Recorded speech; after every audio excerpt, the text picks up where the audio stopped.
जय हिंद दोस्तों, स्वागत है आपका आज की इस वीडियो में। आज दोस्तों हम सीखने वाले हैं कुछ इम्पॉर्टेंट टॉपिक हिंदी से रिलेटेड। हालांकि मैं आज से आप लोगों के लिए क्लास लेके आया हूँ। हिंदी जो कंप्लीट हिंदी का कोर्स है वह मैं आपको क्या है अपने चैनल पे कंप्लीट क्या है अवेलेबल करवाऊँगा और कोशिश करूँगा मैं आपको कि अच्छे से अच्छा क्या है एक्सप्लेन कर सकूँ। तो चलिए दोस्तों, आज का जो हमारा टॉपिक है समास। ठीक है, आज हम समास के बारे में पढ़ने वाले हैं। हालांकि ठीक है, तो आज हम पढ़ने वाले हैं समास के बारे में। ठीक है, आज का हमारा टॉपिक रहने वाला है समास। ठीक है, तो चलिए दोस्तों हम थोड़ा समास के बारे में जान लेते हैं। हालांकि आप जानते हैं कि जो दो या दो से अधिक शब्दों के मेल से जो नया शब्द बनता है उसे क्या है आप समस्त पद कहते हैं। ठीक है, हालांकि इस मेल की जो प्रक्रिया है उसको क्या है हम समास कहते हैं। समास जो है वो होने पर क्या है बीच की विभक्तियों, शब्दों और आदि अवयवों का क्या है लोप हो जाता है। हालांकि अगर हम बात करें जैसे गंगा का जल, ठीक है, यदि इसका समास की बात करें तो गंगा जल। ठीक है, यदि हम क्या बात करें गंगा जल, ठीक है, गंगा जल की बात करें हम तो इसमें क्या हो जाएगा गंगा का जल। ठीक है, तो क्या हो जाएगा इसका गंगा का जल। ठीक है, आया समझ में आपको। इसी तरीके से क्या है यदि हम समास में देखें, समास के कुछ प्रकार होते हैं। हालांकि हम जानते हैं कि जो समास होते हैं, समास कितने प्रकार का होता है दोस्तों, आपके समास 6 प्रकार के होते हैं। ठीक है, तो अगर अगर देखा जाए दोस्तों तो समास में क्या है आपका बहुब्रीहि समास पहला आपका हो जाएगा बहुब्रीहि समास। ठीक है, आपका बहुब्रीहि समास आपका हो जाएगा पहला बहुब्रीहि समास, और ये दूसरा हो जाएगा आपका द्विगु समास। ठीक है, इन सभी के बारे में पहले हम बात करेंगे टाइप्स के बारे में, इसके बाद हम डिस्कस करेंगे डिटेल के बारे में। ठीक है, हालांकि हम कंप्लीट विद एग्जांपल के साथ क्या है क्वेश्चंस करेंगे। ठीक है, हालांकि किसी भी आपके एग्जाम से अगर ये क्वेश्चंस आ जाए तो आप क्या वहाँ पे गलत ना कर पाए। ठीक है, बहुब्रीहि समास, इसके बाद आपका हो जाएगा द्वंद्व समास। ठीक है, हालांकि कौन सा हो जाएगा आपका द्वंद्व समास। ठीक है, इसके बाद आपका ये थर्ड है, थर्ड आपका हो जाएगा यहाँ पे द्वंद्व समास के बाद आपका हो जाएगा द्विगु समास। ठीक है, आपका द्वंद्व समास के बाद क्या हो जाएगा दोस्तों द्विगु समास। ठीक है, आपका यहाँ पे हो जाएगा द्विगु समास। इसी तरीके से दोस्तों और भी होते हैं आपके जो इसका जो नेक्स्ट हो जाएगा आपका, इसके बाद नेक्स्ट आपका जो 4 है वो आपका हो जाएगा यहाँ पे कर्मधारय समास। ठीक है, आपका कौन सा होता है कर्मधारय समास। ठीक है, इसके पश्चात है आपका 5th नंबर का तत्पुरुष समास। ठीक है, तत्पुरुष आपका हो जाएगा तत्पुरुष समास। ठीक है, इसी तरीके से लास्ट है 6 नंबर का, वो होता है आपका अव्ययी भाव समास। ठीक है, हालांकि इनके बारे में हम क्या है डिस्कस करने वाले हैं कंप्लीट तरीके से। कोई भी आपको डाउट नहीं होने वाला है। जो आपका जो एग्ज़ाम से किसी भी आप कॉम्पिटेटिव एग्ज़ाम से उठा के देख लीजिए, या कोई भी आप एग्ज़ाम हो आपका तो उसमें आपके क्या है इंपॉर्टेंट क्वेश्चंस होते हैं आपका एग्जाम्स में ज़रूर पूछे। हिंदी जिस भी सब्जेक्ट में आपकी आती है, जिस भी आपका जो कॉम्पिटेटिव एग्जाम से आती है उसमें आपका ये इंपॉर्टेंट रहने वाला है। ठीक है, तो हम कंप्लीट कोर्स करेंगे। आज से हम स्टार्ट करने वाले हैं ये जो हमारी सीरीज़ है हिंदी की, कंप्लीट लेक्चर्स जो होंगे आपके हिंदी के हम कंप्लीट कराएंगे और आपको इसके बाद कुछ प्रैक्टिस भी कराएंगे। ठीक है, पहले हम टॉपिक क्लियर करेंगे, इसके बाद उससे रिलेटेड कुछ क्वेश्चंस जो है आपको हम करने के लिए देंगे। ठीक है, तो चलिए दोस्तों हम बढ़ते हैं आगे। तो दोस्तों अगर हम बात करें इसमें, तो अभी मैंने आपको बताया है कि जो समास होते हैं पहला होता है आपका बहुब्रीहि समास, इसके बाद द्वंद्व समास, इसके बाद आपका हो जाएगा द्विगु समास। ठीक है, इसके बाद हो जाएगा आपका 3rd नंबर का कर्मधारय समास, इसके बाद दोस्तों आपका हो जाएगा तत्पुरुष समास, इसके बाद आपका हो जाएगा अव्ययी भाव समास। ठीक है, तो चलिए हम इनके बारे में डिटेल से डिस्कस कर लेते हैं। चलिए पहला है हमारा बहुब्रीहि समास। ठीक है, तो चलिए हम इसके बारे में डिस्कस कर लेते हैं बहुब्रीहि समास के बारे में।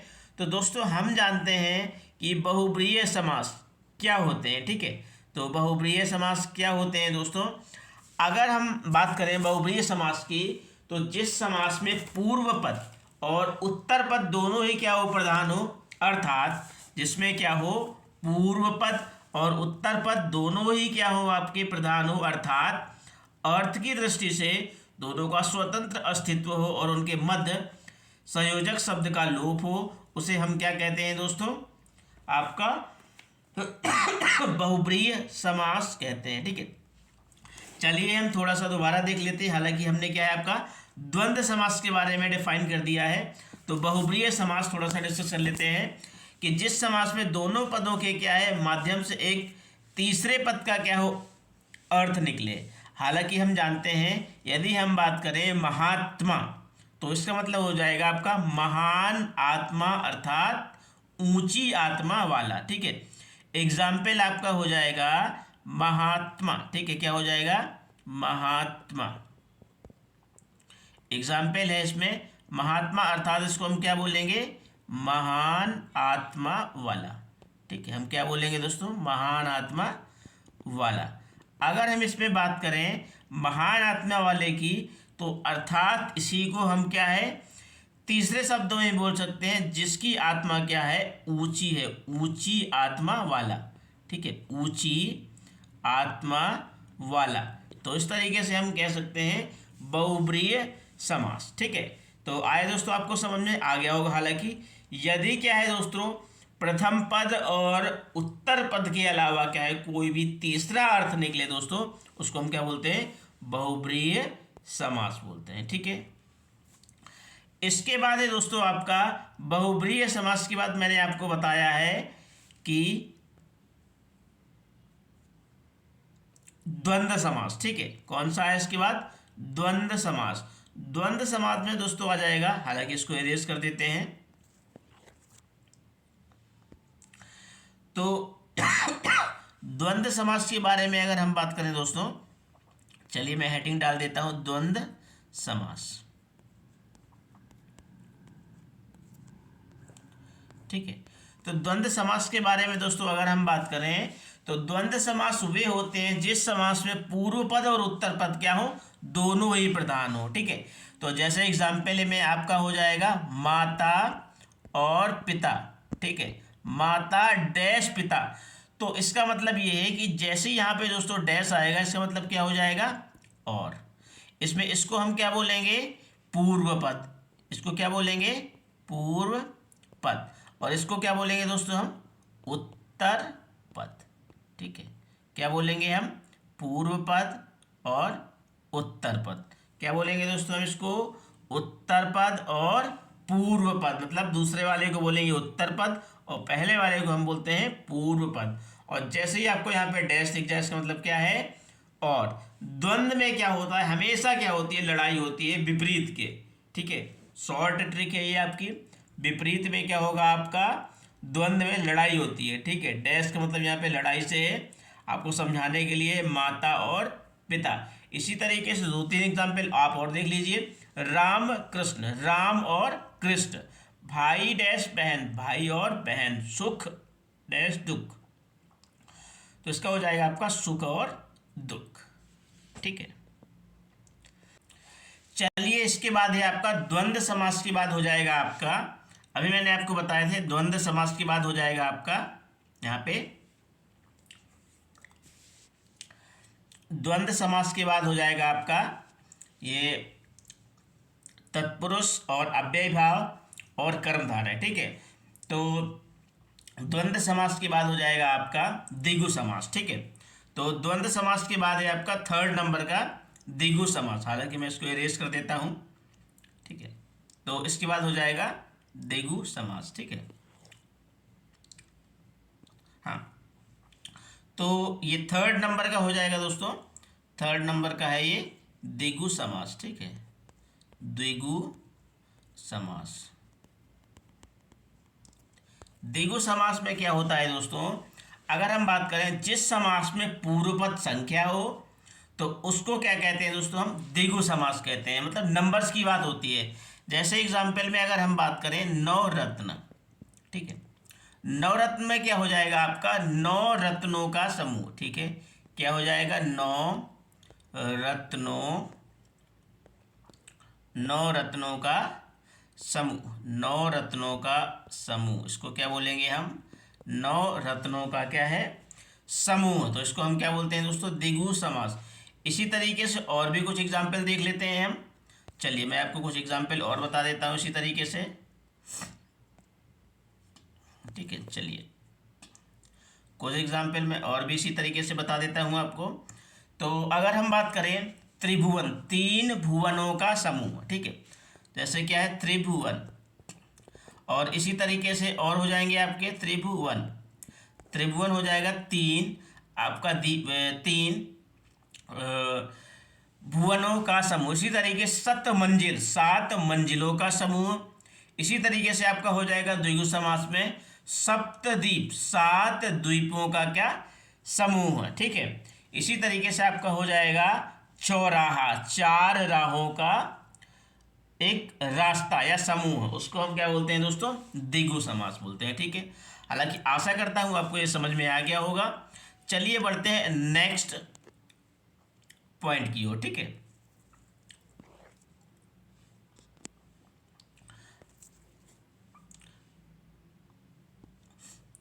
अब नेक्स्ट है दोस्तों कि कर्मधारय समास, ठीक है। इसके बाद कौन सा है, कर्मधारय समास। चलिए हम कर्मधारय समास के बारे में थोड़ा सा बात कर लेते हैं। अगर दोस्तों कर्मधारय समास के बारे में हम बात करें तो क्या होता है आपका कर्मधारय समास, ठीक है, कर्मधारय समास। चलिए हम डिस्कस कर लेते हैं कंप्लीट इसमें कर्मधारय समास। कर्मधारय समास में अगर हम दोस्तों बात करें तो जिस समास में पूर्व पद विशेषण और उत्तर पद क्या हो, विशेषण हो, ठीक है। हालांकि आपको एग्जाम्पल से पूरा क्लियर हो जाएगा। काली मिर्च, ठीक है, काली मिर्च। काली मिर्च में दोस्तों क्या है, एक काली है और मिर्च है, ये आपका होता है पूर्व पद और ये होता है आपका उत्तर पद, ठीक है। ये पूर्व पद होता है आपका फर्स्ट वाला और ये आपका हो जाएगा उत्तर पद। तो काली जो शब्द है ये आपका विशेषण है, ठीक है। काली क्या है, आपका विशेषण है। किसकी विशेषता बता रहा है, मिर्ची की विशेषता बता रहा है। तो ये क्या होगा आपका विशेष्य, ठीक है। तो काली मिर्च, तो दोस्तों यहाँ से क्या हो गया, काली और मिर्च। काली जो शब्द है आपका विशेषण है और जो मिर्च है दोस्तों आपका वो क्या हो जाएगा, विशेष्य, ठीक है। नेक्स्ट, इसके बाद दोस्तों मैंने आपको बताया था जो नेक्स्ट टाइप है इसका, तो ये नेक्स्ट टाइप है आपका तत्पुरुष समास, ठीक है। हालांकि तत्पुरुष समास के बारे में अगर हम बात करें तो जिस समास में आपका क्या होता है, चलिए मैं हेडिंग डाल देता हूं पहले, तत्पुरुष समास, ठीक है, तत्पुरुष समास। चलिए तो तत्पुरुष समास यहां पे हो जाएगा तत्पुरुष समास। तत्पुरुष समास में क्या होता है, जिस समास में पूर्व पद गौण तथा उत्तर पद प्रधान हो। पूर्व पद क्या हो, पूर्व पद आपका गौण हो और उत्तर पद क्या हो आपका प्रधान हो। उत्तर पद जो होता है दोस्तों वो क्या होता है, प्रधान होता है, ठीक है। उत्तर पद क्या होता है आपका प्रधान होता है और पूर्व पद क्या होता है गौण होता है। उसको हम क्या बोलते हैं दोस्तों, हम उसको बोलते हैं तत्पुरुष समास, ठीक है।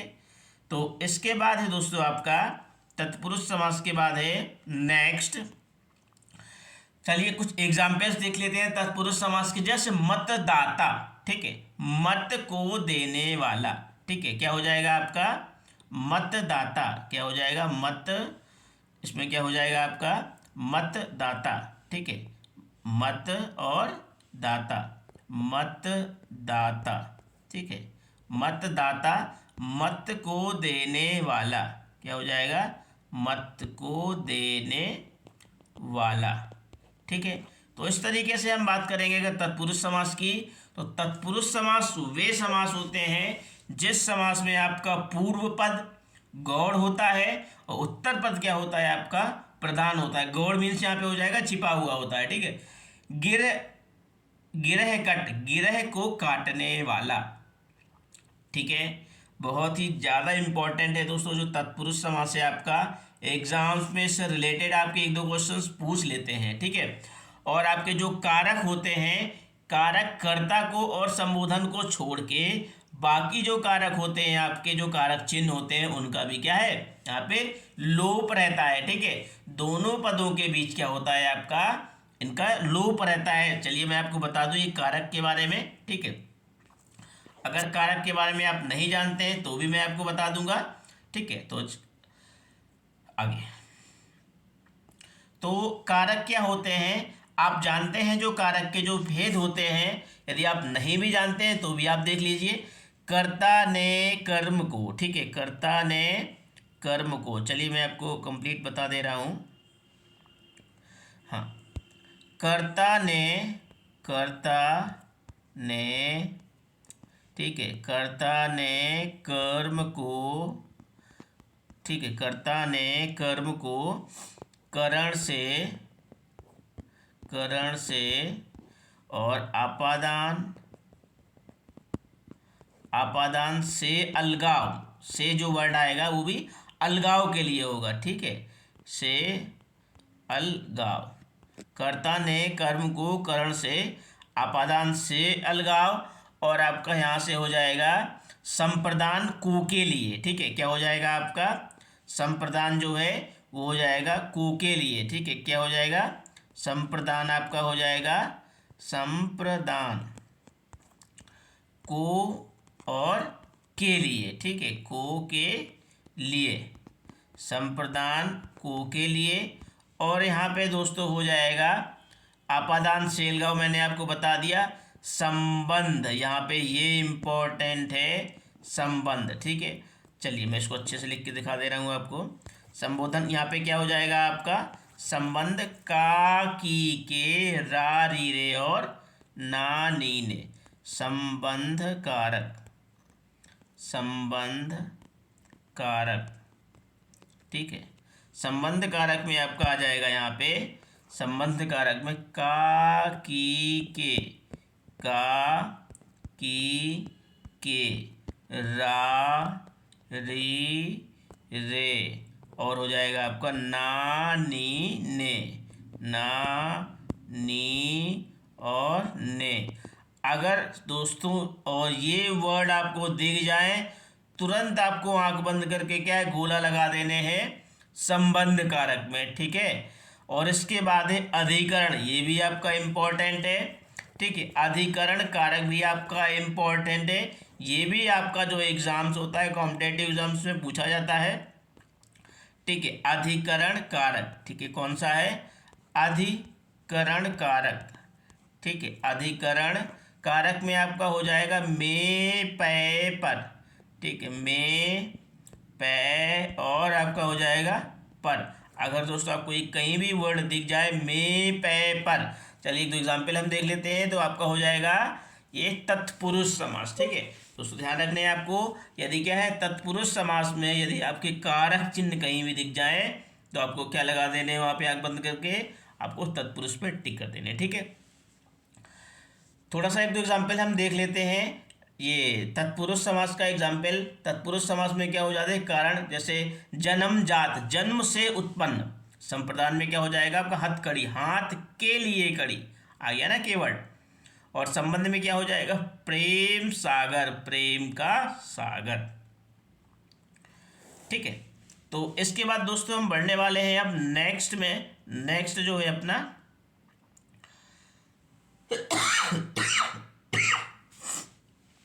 नेक्स्ट दोस्तों है अपना